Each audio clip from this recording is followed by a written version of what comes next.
மூன்று மாவட்டங்களில் வரும் 10ஆம் தேதி கனமழைக்கு வாய்ப்புள்ளதாக வானிலை ஆய்வு மையம் தெரிவித்துள்ளது. விழுப்புரம், கள்ளக்குறிச்சி, கடலூர், புதுச்சேரியில் வரும் 10ஆம் தேதி கனமழைக்கு வாய்ப்புள்ளதாக வானிலை ஆய்வு மையம் தெரிவித்திருக்கிறது. அண்மை செய்தியாக நாம் பார்த்துக் கொண்டிருக்கிறோம். இது தொடர்பான கூடுதல் விவரங்களோடு நம்முடன் இணைகிறார் செய்தியாளர் லாவண்யா. வணக்கம் லாவண்யா, வானிலை ஆய்வு மையத்தின் இந்த அறிவிப்பு குறித்து கூடுதல் விவரங்களை பதிவு பண்ணுங்க. வணக்கம் சிக்கந்தர்.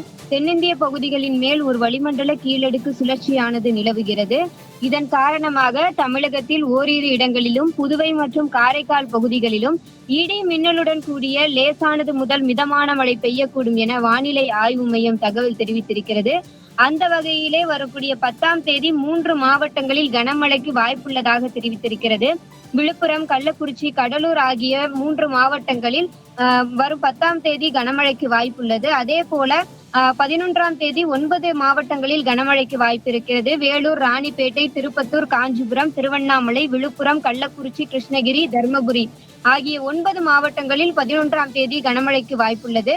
அதே போல 12ஆம் தேதி 3 மாவட்டங்களில் கனமழைக்கு வாய்ப்பு இருக்கிறது. திருவள்ளூர், ராணிப்பேட்டை, வேலூர் ஆகிய 3 மாவட்டங்களில் 12ஆம் தேதி கனமழைக்கு வாய்ப்பிருப்பதாக சென்னை வானிலை ஆய்வு மையம் தெரிவித்துள்ளது.